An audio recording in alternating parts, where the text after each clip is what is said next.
அனைவருக்கும் வணக்கம். அறிவோம் ஆன்மீகம் லலிதா சகஸ்ரநாமத்தின் தொடர்ச்சி. இப்பொழுது அடுத்த சில வரிகளை பார்க்கலாம்.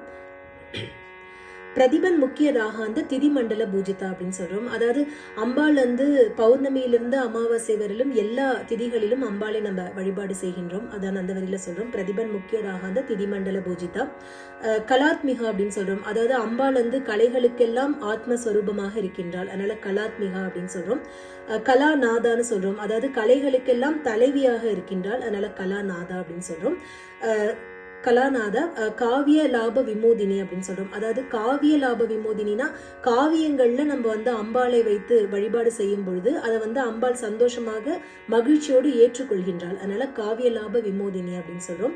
சசாமர ரமாவாணி சவ்ய தக்ஷண சேவிதா அப்படின்னு சொல்றோம். அதாவது அம்பாள் லக்ஷ்மியாலும் சரஸ்வதியும் லக்ஷ்மியும் அம்பாளை பூஜை செய்யும் பொழுது அதை அன்போடு அம்பாள் ஏற்றுக்கொள்கின்றாள். அதனால சசாமர ரமாவாணி சவ்ய தக்ஷண சேவிதா அப்படின்னு சொல்றோம். ஆதிசக்தின்னு சொல்றோம். அதாவது அம்பாள் ஆதிசக்தி மூல சக்தியாக இருக்கிறதுனால ஆதிசக்தி. அமே ஆத்மா அப்படின்னு சொல்றோம். அதாவது அமே ஆத்மான்னு சொல்லும் பொழுது அம்பாளோட ஆத்மாவை கணக்கிடவே முடியாத அளவு எல்லையற்றவள் அப்படிங்கிற மாதிரி. அதான் அமே ஆத்மா அப்படின்னு சொல்றோம். பரமான்னு சொல்றோம். அதாவது எல்லாவற்றையும் விட சிறப்பானவள் அப்படின்னு ஒண்ணு நம்ம சொல்றோம்னா அது அம்பாளை மட்டும்தான் சொல்ல முடியும். அதனால பரமா அப்படின்னு சொல்றோம். பாவனா கிருதி அப்படின்னு சொல்றோம். அதாவது எல்லாவற்றையும் விட தூய்மையானவளாக இருக்கின்றாள். அதனால பாவனா கிருதி அப்படின்னு சொல்றோம்.